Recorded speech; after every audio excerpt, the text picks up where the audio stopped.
On this occasion, at the suggestion of Venerable Miloš, Serbian monk who is living with me, I am made myself available to encourage Buddhists in the Slavic countries, and also my other regular students are also welcome. We will have some questions and answers. Before we start that, on this occasion, I feel I need to say something out of concern, out of care, and I guess I'll explain it anecdotally, and then I'll try to make my suggestion. In the country where I'm living now, Thailand, has been dependent upon getting its petrol from the Gulf area to the extent of about 70%. And Thailand produces 7% of its own oil and gets about 5% from Malaysia and Indonesia. But 70% comes from the Gulf region. And Thailand has a 2-month stockpile, but the Thai government has started rationing petrol distribution. So petrol stations now get half of the delivery that they used to. And if a person goes to fill up their car, they're allowed to fill it up 1,000 baht, which is about $40. And the Thai government has put a price freeze. With the current stocks, nobody's allowed to put the price up, but that was just for 15 days. So what will happen after this, when fuel becomes more expensive to purchase, the price will go up. And normally, according to Lord Buddha, the monks are not supposed to store up food. And he did make an exception. He said if one could see significant shortages on the horizon, he called that the famine allowance. The monks were actually able to store up some food. And so my teacher Ajahn Achalo did mention to me that it might be appropriate to do that now. In the last 30 years or so, the trend of the forest monasteries, as villages and cities got noisier and more people got cars, there was a trend for the forest monasteries to be like a half an hour's drive from big cities and big towns, whereas in the past they were closer. So in the likelihood of petrol being rarer and more expensive and people having less money, it does mean that less people will come to the monasteries. That might be a good opportunity for peaceful meditation for the monks, but it does mean less food being offered. I just say this, for example, that if you are also in a country where 70% of your oil imports come from those regions, you may start experiencing similar things soon. And it would not be unwise to stock up on some dry goods, some canned goods, and at the very least, you'll get it at a cheaper price. And if there is no significant shortage, you can eat it and you don't have to buy it later. But it could be the case that things get more expensive and more scarce, and there might be restrictions on your movement. So practice some healthy self-care. If you can see something coming on the horizon, I've seen this interesting footage of people watching avalanches who've never seen an avalanche before. Just go, oh, wow, isn't that amazing? And then it kind of runs over them. And it was similar with the tsunami. I've seen lots of clips of people looking at the beach as the tsunami. Wow, that's a really big wave. It's the human mind. If it hasn't experienced something, sometimes the parts of the brain that should click in don't click in because we don't have that experience yet. But, you have to use your common sense, and you should have a healthy sense of self-care. If there is much less oil coming to your country, there will be difficulty delivering things, difficulty getting products to you, and the prices will go up. So I offer that to you out of compassion. And I hope that things will be I hope there will be as little disruption and as much peace and harmony and prosperity as is possible at the same time. Please pay attention. Please use your common sense. Now I think we have some questions. Wow, Ajahn. Nice to Hi, see you again. Maria. Good to see you. Oh, good to see you too. Let's start with the questions.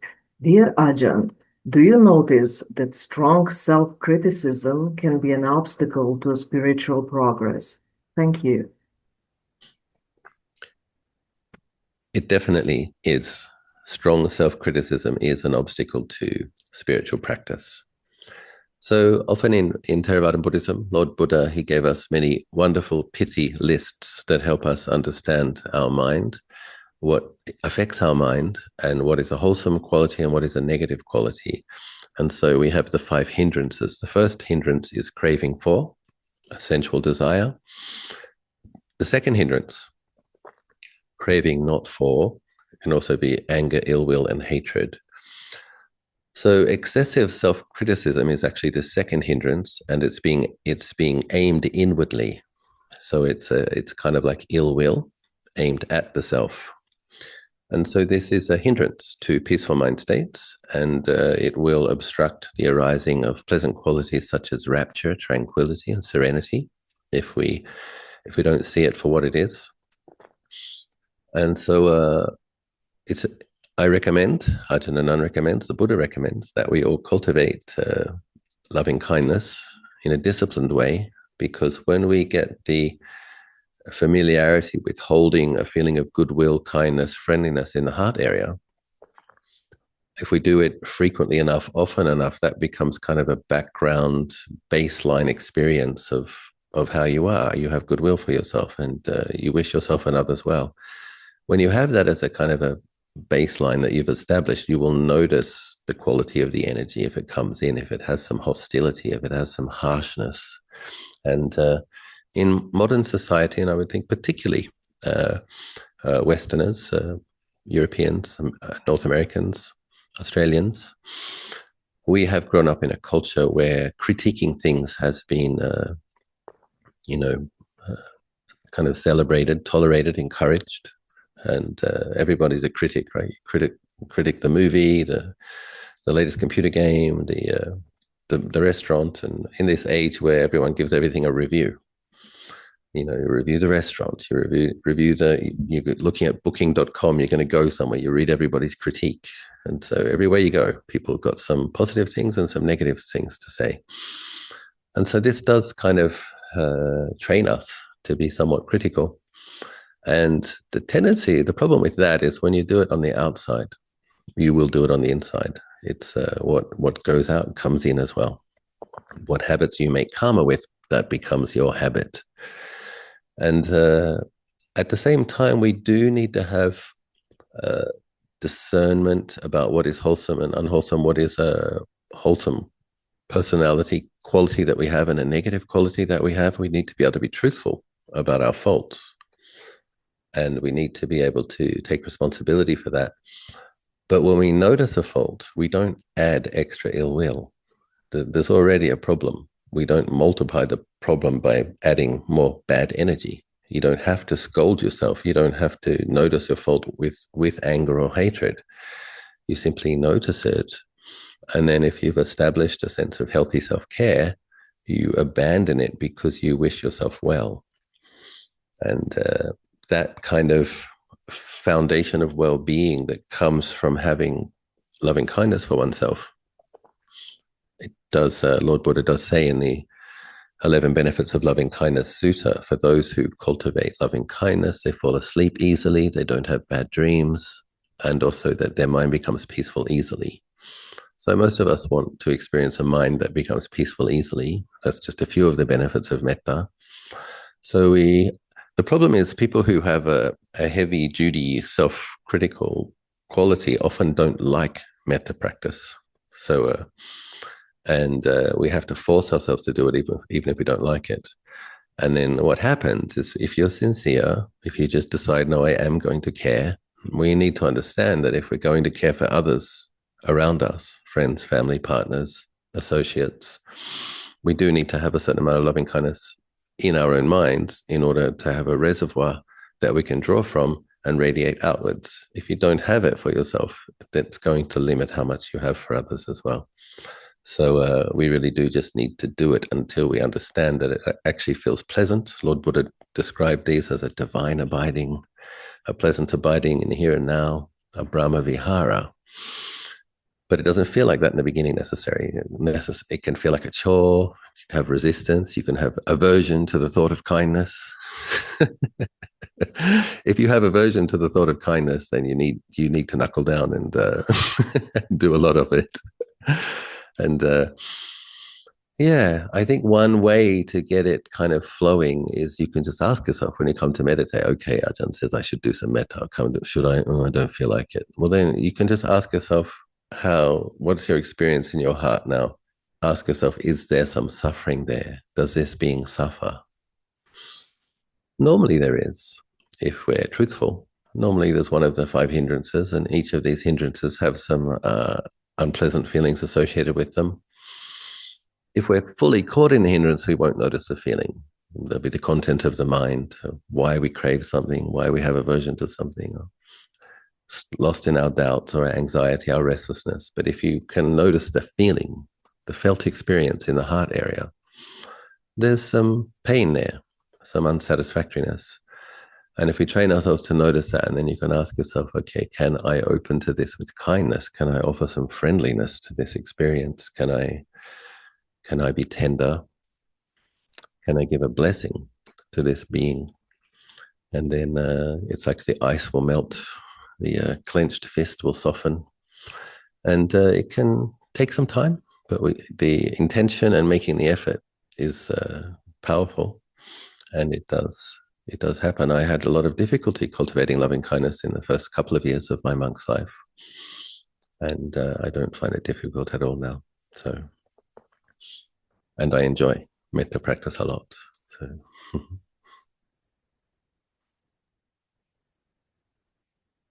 Dear Ajahn, do you think that more intelligent people find it easier to understand the teaching, and that thanks to the greater cognitive abilities, they are closer to enlightenment? Thank you.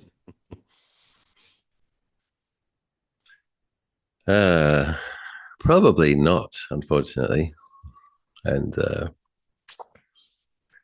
when we look at the great Thai forest monk meditation masters, they were very frequently from rice farming villages.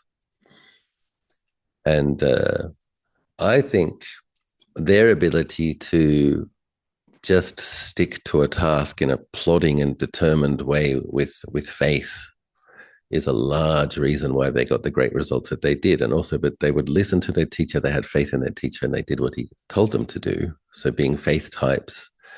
And also just they had, if you have to be behind a buffalo all day in mud, plowing a field at the beginning of the wet season, and then you have you're sticking in the rice seedlings, and then you're kind of harvesting rice, and then you're thrashing the rice yourself all day, back busting work. Then these people and they sleep on a straw mat in their houses.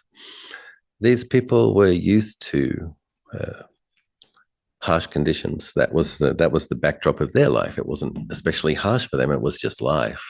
But they could stick to a task all day until it was done. And it just had to be done, so they did it. And they often brought a quality of joy. Thailand was known as the land of smiles.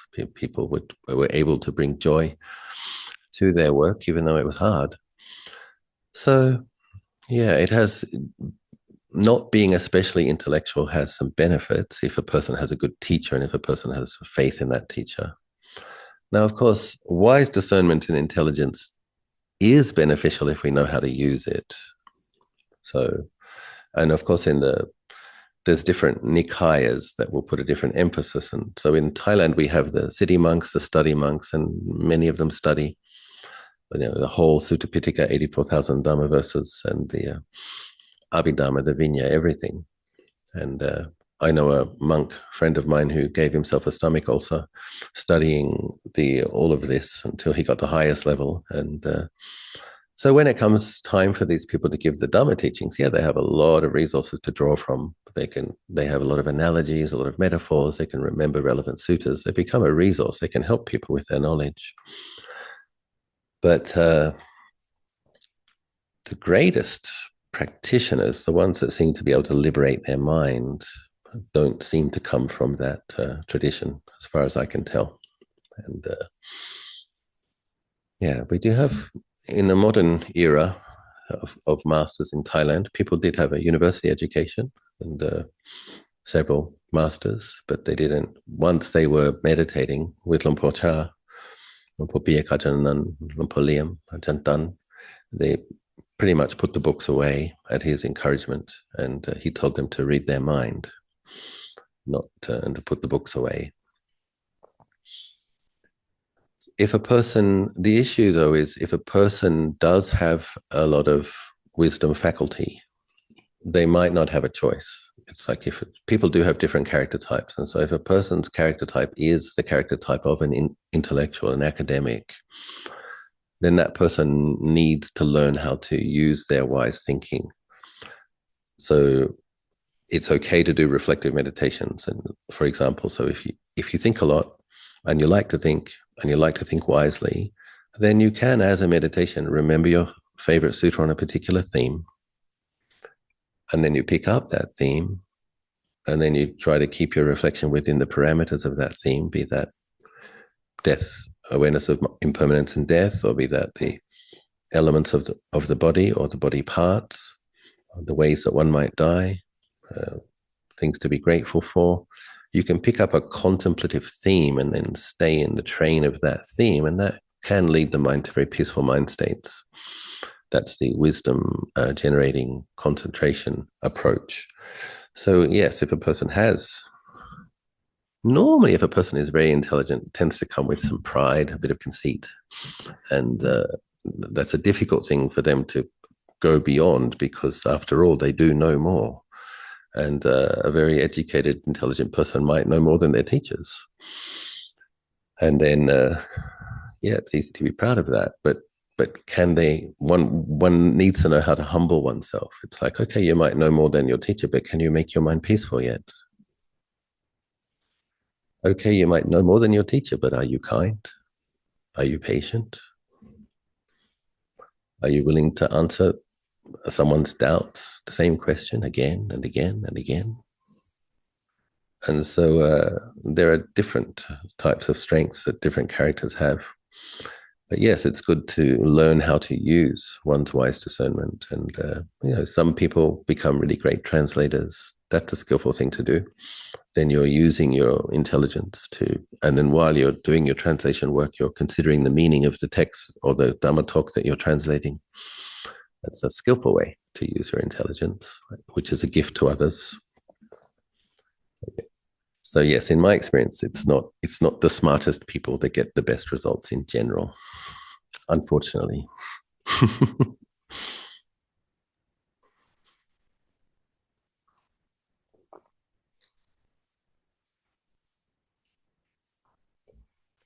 I think that's the case in life as well. I can't remember. I think it was Warren Buffett that said, and some of these people have IQs of 150, 160, but he said to be successful in life, you want an IQ of about 120. To be happy and successful in life, you want an IQ of about 120. So you want to be smarter than your friends, but you don't want to be the smartest one. So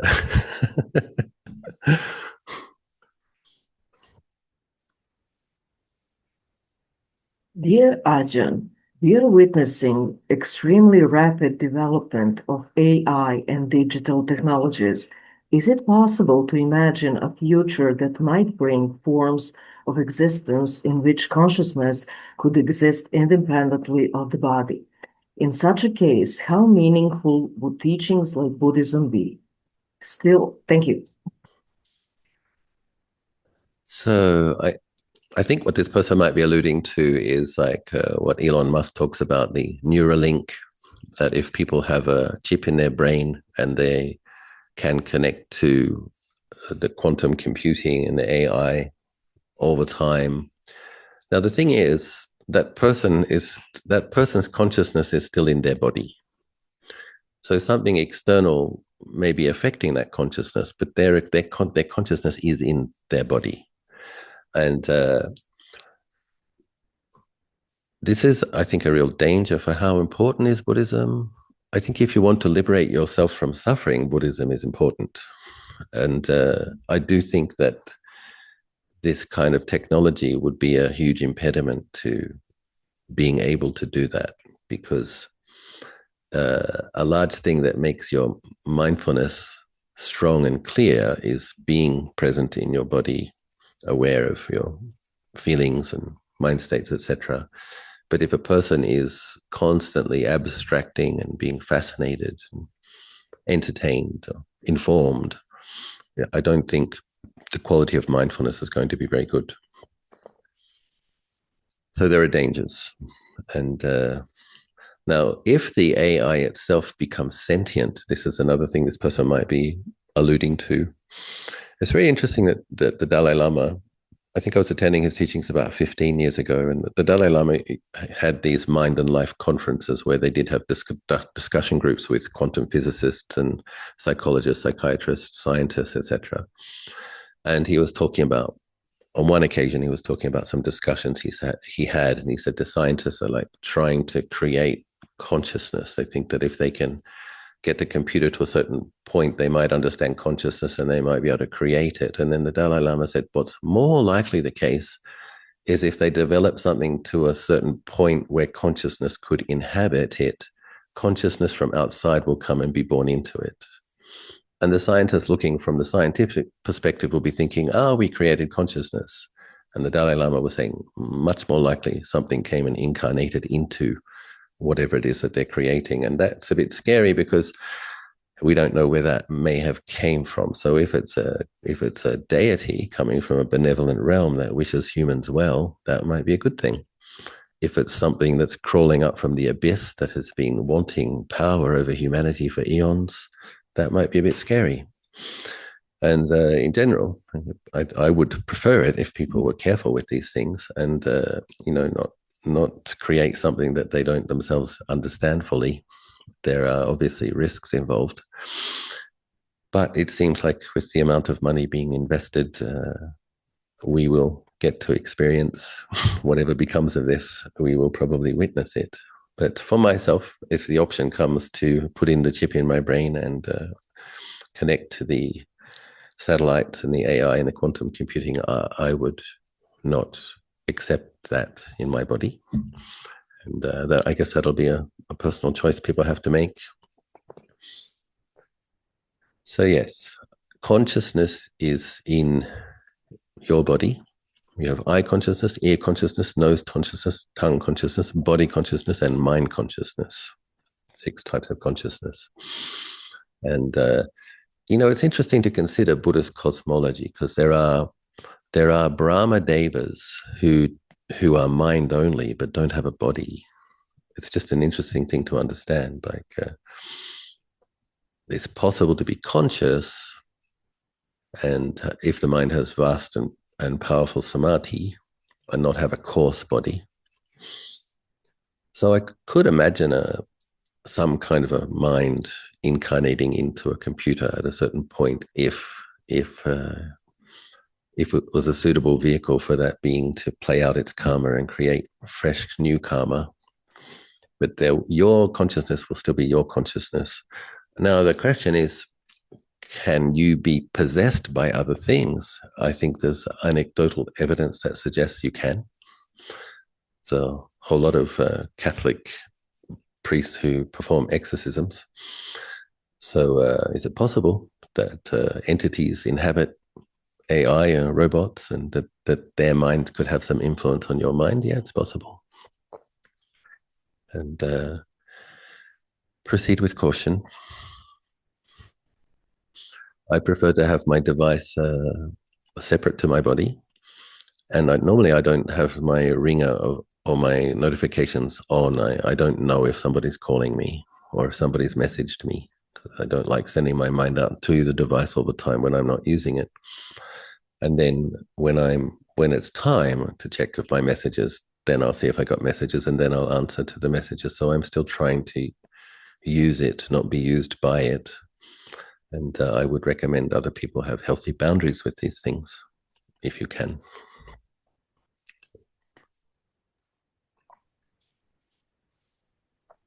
Question number 4. Dear Ajahn, in lay life, we sometimes have to interact with people who are very rough, ego-driven, or disrespectful, and we cannot always avoid them. I often find that through meditation practice, the mind becomes more sensitive and aware of difficult mental states that arise in such interactions. What is the most skillful way to maintain balance in these situations without irritation or aversion? Is there a specific reflection of the practice you would recommend for these moments? Thank you.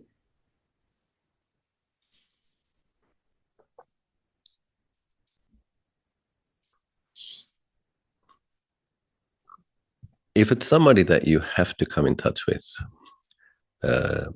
interact with, then I think it's one of the 8 verses of thought transformation, a Tibetan text. I think one of them goes, whenever I meet a person of negative qualities, a coarse person with negative qualities, I will treat that person as a precious jewel, for such a one is hard to find. And the point is, if your intention is to develop patience, if your intention is to develop compassion, which on the bodhisattva path that is more prominently talked about, if one has that intention, then they actually hope to meet difficult people, difficult beings, so that they can further cultivate their benevolent qualities of patience, compassion, forgiveness, and work on skillful means of how to deal with such beings or interact with them. So that can be a skillful attitude. Like if you can't avoid it, then it's like there's a few things that you can consider. Okay, this person is helping me purify some negative karma. I must have been like this, or I must have affected others in this way at some point. I have to come, so I'm going to be grateful that they help me purify some karma. It's like, and I think there's a couple of verses. I think in it is, if you see when I think it was, if somebody you have helped harms you or speaks at you harshly, you will visualize that person above your head and see them as your teacher. Why would you see them as your teacher? Because at that time it's justifiable, conventionally speaking, to feel hurt and offended and be upset. But if you train with not being hurt, not being offended, not being upset, then you have a teacher there. And what's interesting is if you have to meet them day after day, it actually becomes interesting. So the first thing I would suggest would be to try to find it interesting rather than resent it. It's like, okay, can you start to relate to this creatively? How can you relate to this creatively? I didn't say contentiously. I said creatively.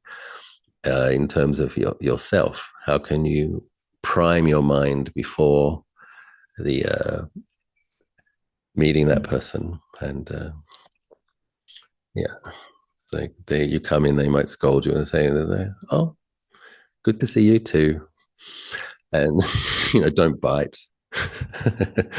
You've gone and you've got your, notice them. What coffee do they like? What muffin do they like? You get yourself a snack, come back. Oh, I bought you a gift. And it'll be interesting. I would find that interesting. Like, how's this? If somebody's like what you might call a horrible person, how do they respond when you bring them a gift? How do they respond when they scold you and you smile and say, okay, thank you? I would find that interesting. And I'd probably have moments of resentment and frustration as well. But I would also find it interesting. How do I work with this difficult character? It'll also be interesting to me, like, what happens if you spread loving kindness to them, like, really intensively before you go to work for 15 minutes. And then you have to make sure you don't have any expectations. Just be interested. Okay, radiate loving kindness, dedicate merit to them, drop it, reestablish some equanimity, praise and blame, pleasure and pain, worldly wins, part of life, can't avoid it. And then just see, on the day that you spread metta to them, dedicated merit to them, are they a little bit more gentle. And sometimes the people who are the most harsh, or the most coarse, the most difficult, they have a lot of internal pain underneath. Sometimes this is the crusty exterior, prickly exterior of somebody very hurt. And that would be another interesting angle. Like, yeah, part of me would want to know, how did you end up like this? Well, what were your parents like? Did your mum scold you? Did your dad ignore you? Like, I just want to know, like, why are you like this? Well, in terms of conditions, but you probably can't ask those questions straight away. But it'd just be interesting. Like, do you know someone else who knows them? Were they hit? Were they punished too harshly as a child? Were they criticized too much by one of their parents? Did they have a single parent? And the single parent was at work most of the day. Did they bring themselves up in front of the TV and with computer games? It's like there's probably reasons that they are the way they are. And the angle I'm getting at here is, can you have compassion for that? Normally, when we know the backstory, if a person has some painful experiences in the past that made them defensive, angry, bitter, then it's easier to be a bit patient with them. So yeah, experiment. In terms of setting boundaries, this is another huge area where one can develop a lot. So it is possible, oftentimes, not always, if it's your boss but it is often possible to be able to set boundaries with people in a way which is not hostile. And so this is an area where you can say, be firm but gentle. When you have to set a boundary with someone, you don't have to be angry to set the boundary with them. You can say very, very calmly, if someone's asking you to work beyond the hours you agreed on, or work a day that they gave you the day off, you say, no, I'm not doing that, very calmly. No, we had an agreement. Sorry, can't help. But say it without anger. And oftentimes, if a person like that gets the sense that you're a person with healthy boundaries, that knows how to maintain your boundaries, and that you're not going to react with anger, many of these people kind of get off your case, because it's like, oh, I don't know how to relate to that. If it's like bully and the bullied, and you start like reacting in a way which is genuinely sophisticated and evolved and nuanced, they oftentimes don't know what to do. So they'll just give you more space. But yeah, spread metta to them. Be kind to them. First, give them some gifts. Inquire about their well-being. And if that doesn't work, firm but gentle boundaries. So, good luck.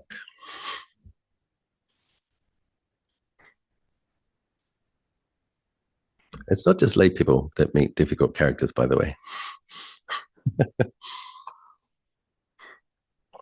Some of the monks, let me tell you, oh my goodness. Most of them are all right, but we have our characters as well. And also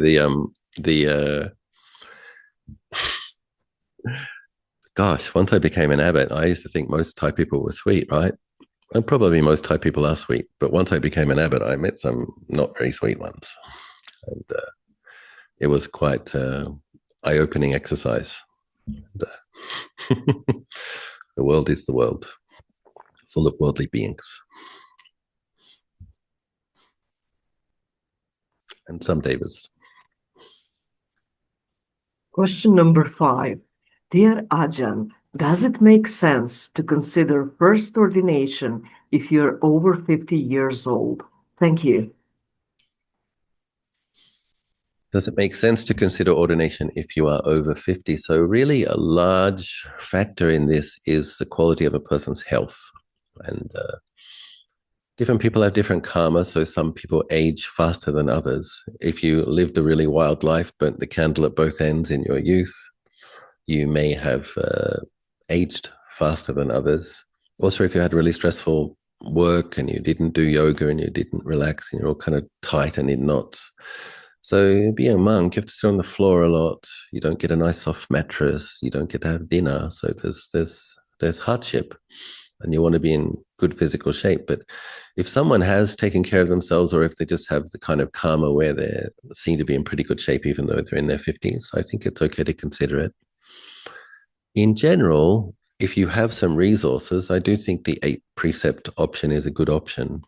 It's to take the 8 precepts as your regular practice. So that means you can still have personal funds, and you can do pilgrimages, attend retreats, spend time in monasteries. But you've giving up the entertainment, the distraction, and the evening meal.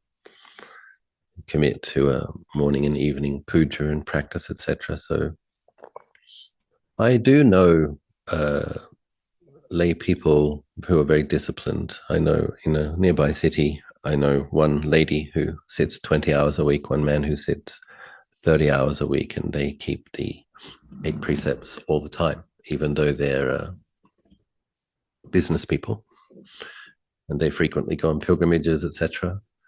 But they're in their 50s. So yeah, they're in their 50s.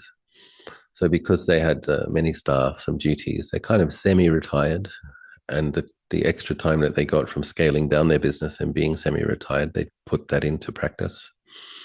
And so it is possible. I also know a couple of people in Australia, a couple who work in old age care, and they sit together actually every morning, every evening, unless one of them's doing night shift, but they have a practice of sitting together in the morning and the evening, and they're keeping 5 precepts, but they sit together in the morning and the evening. And they also do a 6-week retreat together in Lumbini. So I do know some inspiring couples. I know some inspiring lay practitioners who are very disciplined and sitting as much as the monks in this monastery. So some of the monks in the monastery. So it's possible to have a disciplined and focused life as an 8-preceptor. And I guess another option as well is if you're keeping 8 precepts, you can try temporary ordinations. You could, if you know a monastery that will accommodate that, you could be like a novice monk for 3 months a year, see how it goes. And in Thailand, that's part of the culture, is that people can ordain for periods of time. So yeah. Dear Ajahn, a few years ago, I heard you speak about the prayer for protection and guidance that you encountered before your ordinations. Since then, since then, the prayer has become a regular part of my practice. From your present perspective, how do you assess the value of prayer?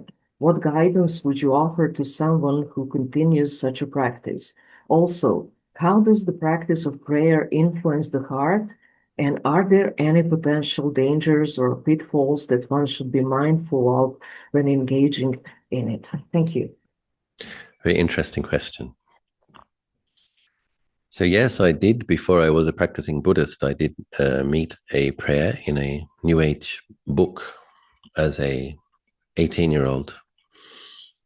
And it was asking for Christ's guidance.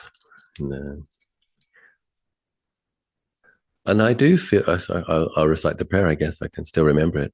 In the name of Christ, I call upon the spirits of light to stand guard at the doorway of my soul, to protect me from the forces of darkness and delusion, and lead me on a path of love, light, and truth.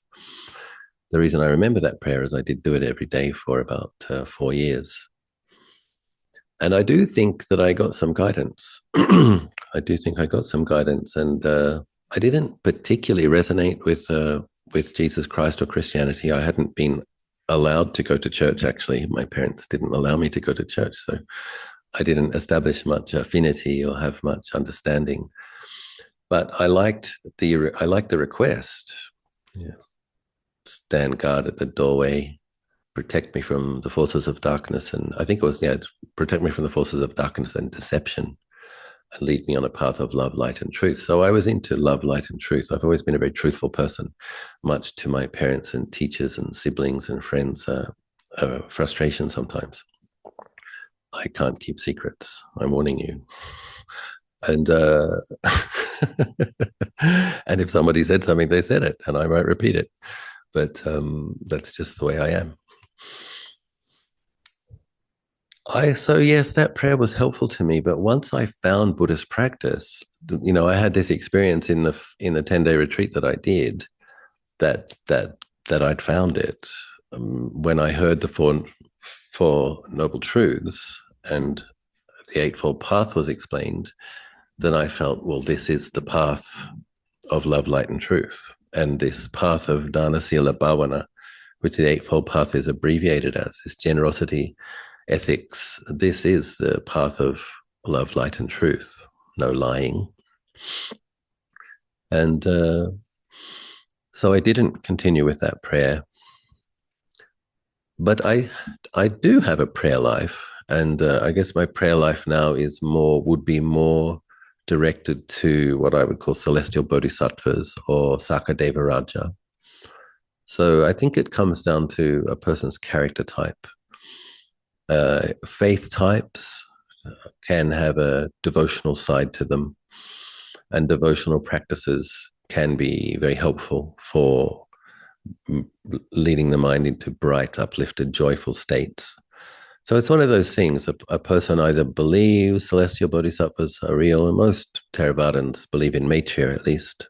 They believe that Maitreya is in Tushita heaven, will come down and become the Buddha with vast loving kindness. So I think it's okay to ask for guidance and request support from Maitreya. I mean, consider that Maitreya is the being with the most kindness in the universe. He probably wants to help, right? It's okay to ask for help from someone who wants to help. Now, whether or not, what's interesting is when I've made some prayers in my life, I have got some pretty profound results, I would say.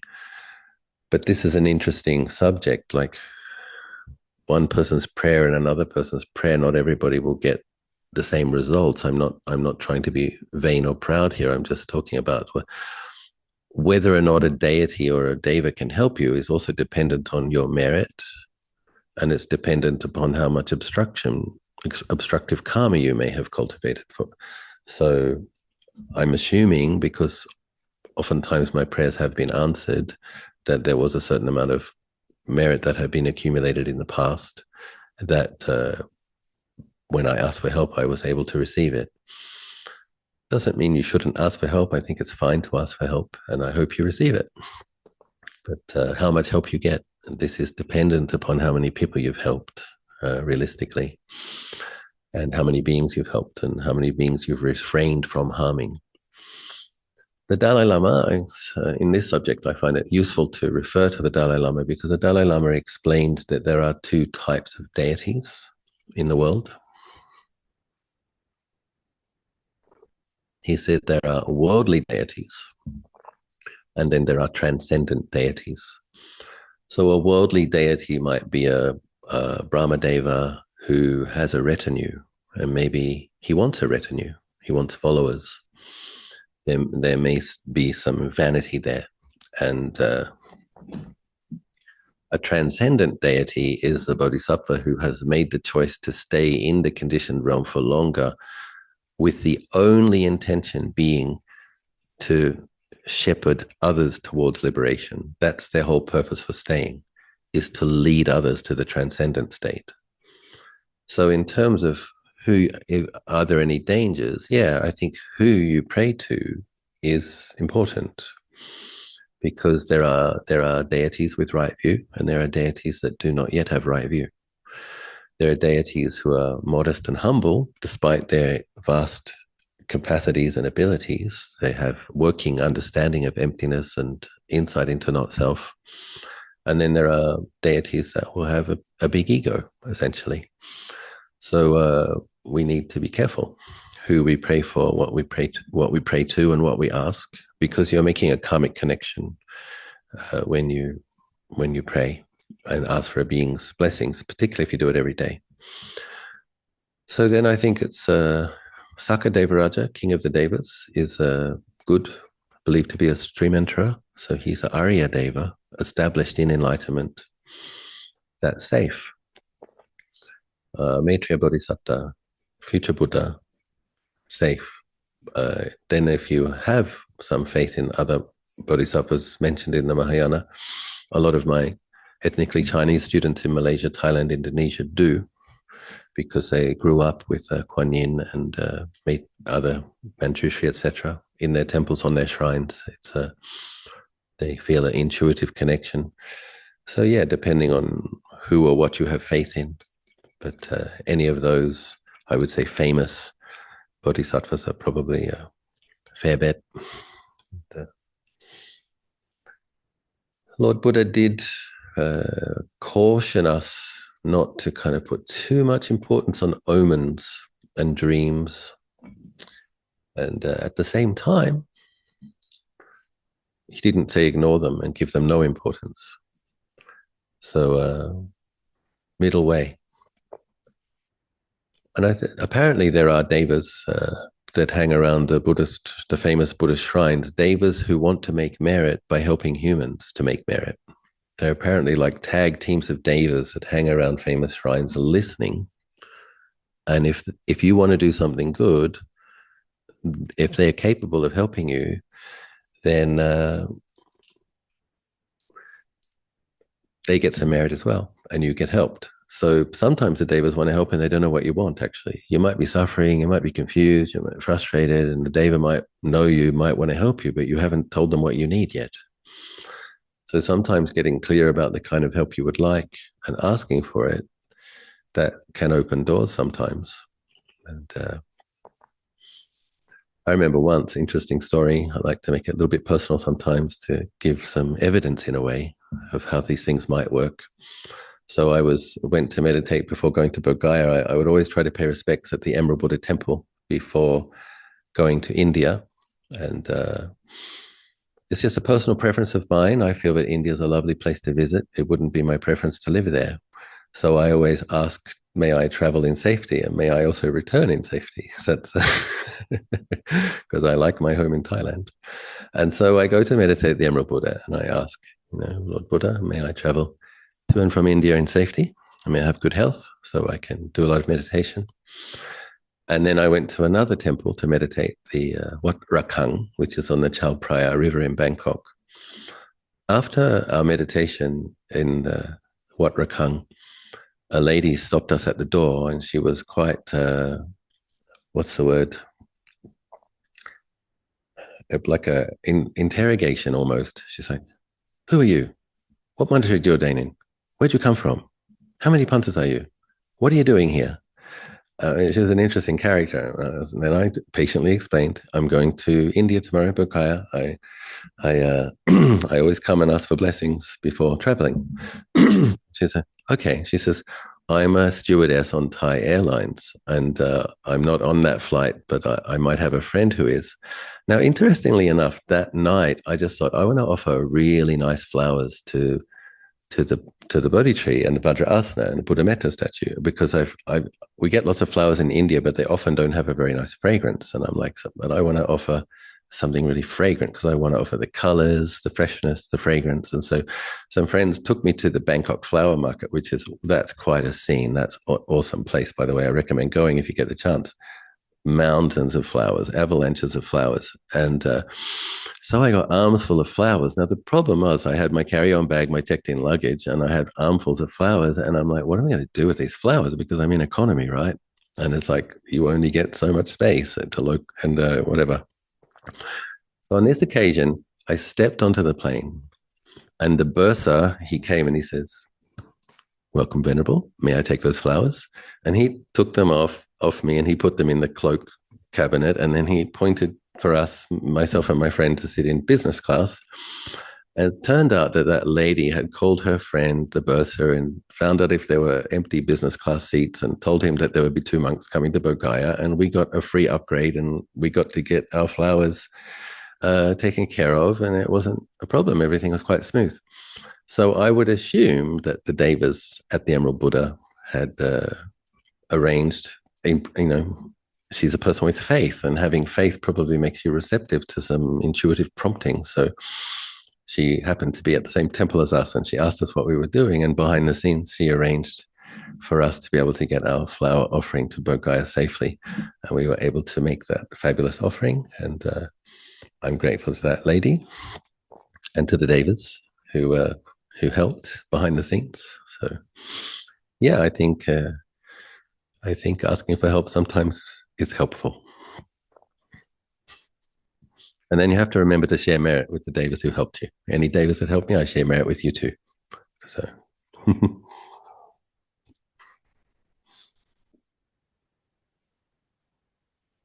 Can we You have a go to question? the additional Yes. the Yes, a consoles? question Thank from you the so chat. much. Yes.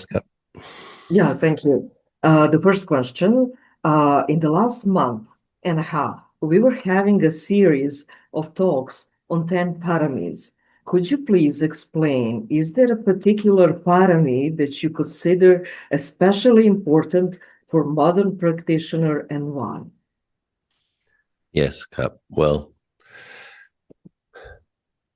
all of them in a way, but especially Sila and Dana and Metta and Samadhi and Panya. So if I had to choose 5, Dana, Sila, Metta, Samadhi.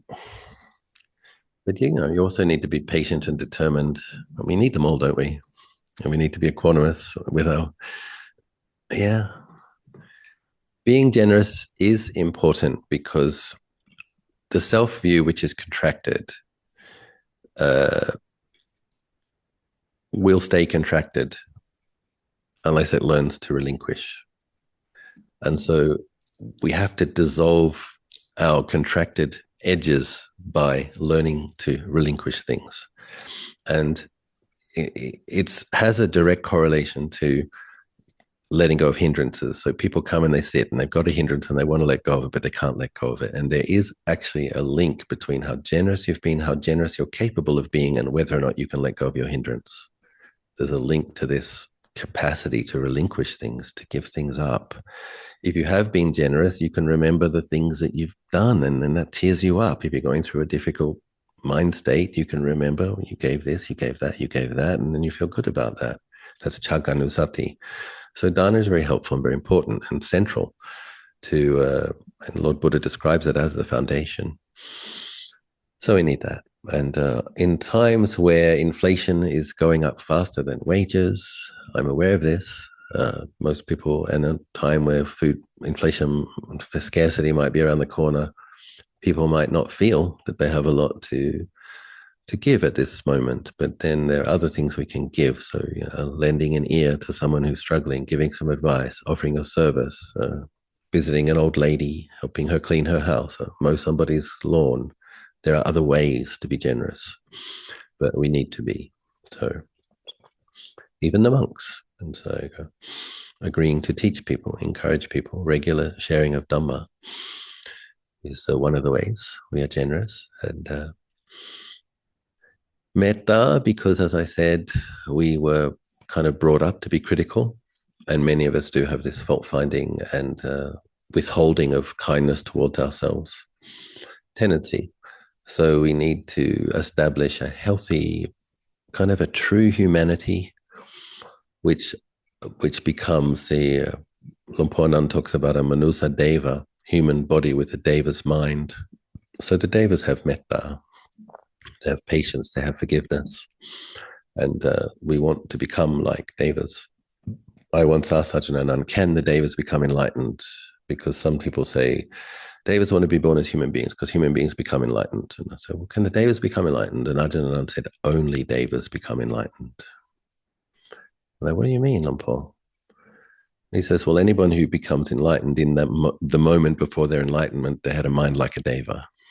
So they had faith, they had brightness, they had collectedness, they had virtue. And so makes sense.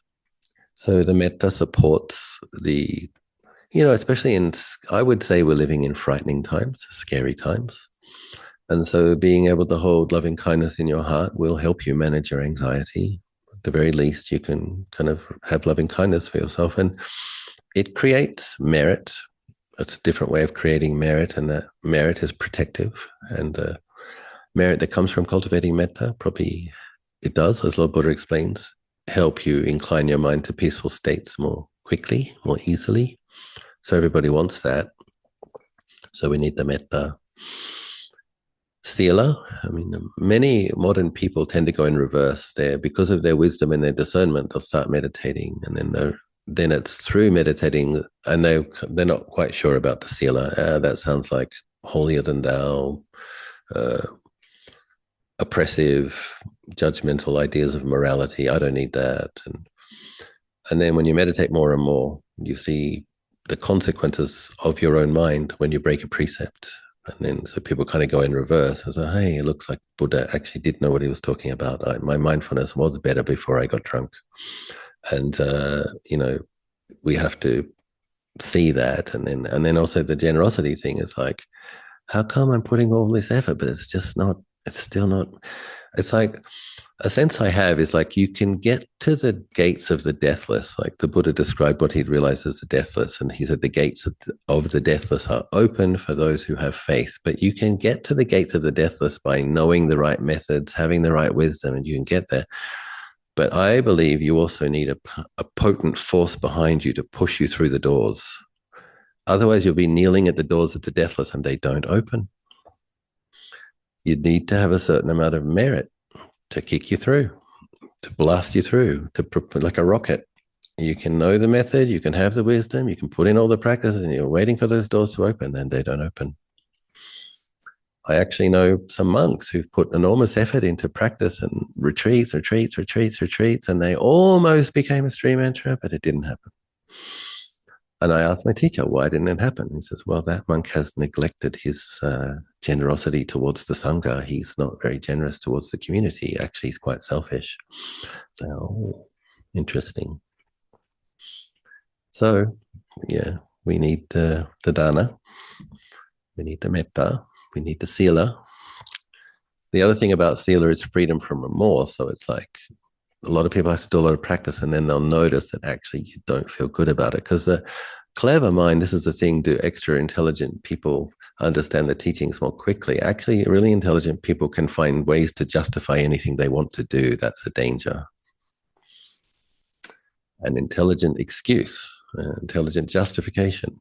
It's just, but it's the cultivation of mindfulness and looking at your mind states when you really notice the consequence of your actions, the consequence of your speech. And then somewhat begrudgingly, we get around to admitting that actually the 5 precepts are helpful. And I mean, my own process was a bit like that, starting more with the meditation and then committing to the sila and then getting around to being generous. I kind of did it in reverse myself. So having not been exposed to much traditional spiritual training, that's we have to start where we are. And I learned a lot from living in Thailand, kind of extraordinarily generous people. And it's not necessarily the amount, but the consistency. It's just kind of like giving a little bit all the time, constantly sharing. Go over to a Thai person's house and they're eating. Come, you walk past a Thai person's house as a backpacker. Come, eat with us. Very, very friendly. And there were some interesting YouTube clips recently. Somebody just wandered in, thought there was a buffet. He fully intended to pay for the buffet. And they're like, yeah, eat. And he's like, how much? They say, oh, nothing. It was a funeral. So he just walked past somebody's funeral and they were making merit feeding all the relatives and they invited him and he's like, where do I pay? Oh, no. It's a funeral. The food's free. That kind of thing. Yeah. And samadhi, so on the foundation of generosity, dana, sila, bhavana, on the generosity of foundation of dana and ethic, or being ethical. A lot of people don't like the word morality, but if you are ethical, you become someone possessed of virtue.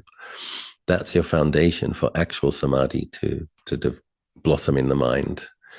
So if you want resilient samadhi, if you want stable samadhi, that's why you need to have the ethical conduct and the virtue present in the mind. And you need the samadhi because that's what gives the mind the foundation to see clearly, cut through the delusion. You need some power in your mind to cut through the darkness. You need some brightness to cut through the darkness. So yes, dana, sila, metta, samadhi, but you're going to need your patience and determination as well. And all of that will lead to wisdom and equanimity. So.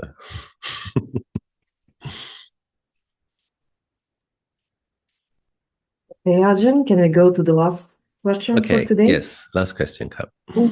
Thank you so much.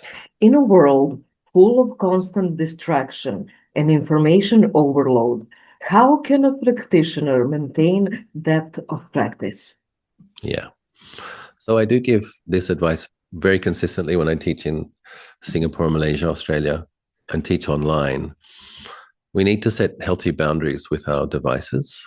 And so I recommend setting a time that you will not look at it past that time in the evening. So that might be 8 o'clock or 9 o'clock. So you turn it off, put it in flight mode.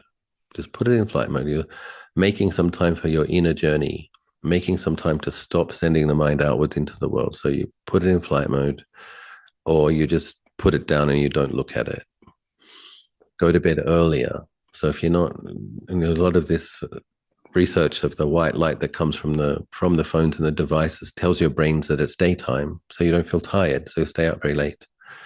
But if you put your device down, you'll probably find you feel tired faster, and then you go to bed at a sensible hour. I've done all sorts of study that your human organism evolved to go to sleep, a couple of hours after dark, and it's better for your body. You get your hormonal balance and all these things. Even weight loss is linked to getting more sleep before midnight, and it's good for health in general. And then in the morning, I would recommend don't look at your phone. Just give yourself that time. Start the day giving yourself a gift of, get up, clean your teeth, wash your face, come and sit. Establish presence of mind, establish clarity before you invite the whole world into your mind, because who knows what horrible thing happened overnight. Any number of horrible things could have happened, probably will. So give yourself a break, protect the mind a little bit. Turn off the device or stop looking at the device past 8 or 9. Go to bed a bit earlier. When you go to bed a bit earlier, you can get up a bit earlier. I recommend meditating before sleeping. You'll have better sleep, less bad dreams. Meditate when you wake up. So at least you've got those two. And then you set the intention. I'm going to bring the presence of mind and clarity into my day, into my daily activities. So yeah, and even that much is helpful, because if you're establishing the clarity in the evening and the morning, you're much more likely to notice when you're kind of losing it on your device. And it's like, you're wasting time. Don't do this. Or you've looked at this enough. You'll have your kind of radar or inner clarity that to tell you, don't do this, or you're going to have to deal with the consequences of what you're looking at night in your meditation tonight. It's like once you do meditate every evening and every morning, if you make that commitment, you will become more aware of how the things you do affect your mind. And as a gift to yourself, you won't want to do it. For example, if you don't want to have to sit with a lustful fantasy for your whole sit, you won't look at pornography. You don't want to have a lot of violent fantasies of what you want to do to your boss or your ex-husband, then don't play violent computer games or listen or watch horror movies. There is a link to what we consume and then what we will fantasize about. So I think those things as a general. And then, of course, taking time for a retreat if you can. Even as an abbot who can do about 5 hours of practice a day, I still take 2 periods of retreat each year. So a month during the rainy season retreat and a month in India. So if you can, as I mentioned, my lay friends in Australia, they do a 6-week retreat once a year. They sit together morning and evening. So it is possible if you know how to structure your time and save up your leave, all those things. I wish you all the best in your practice, everybody. Nice spending time with you, considering the Dhamma together. May you be safe, may you be well, may you grow in Dhamma steadily until your final liberation. Thank you, Praja. Thank you, Praja. Thank you. Thank you. Thank you.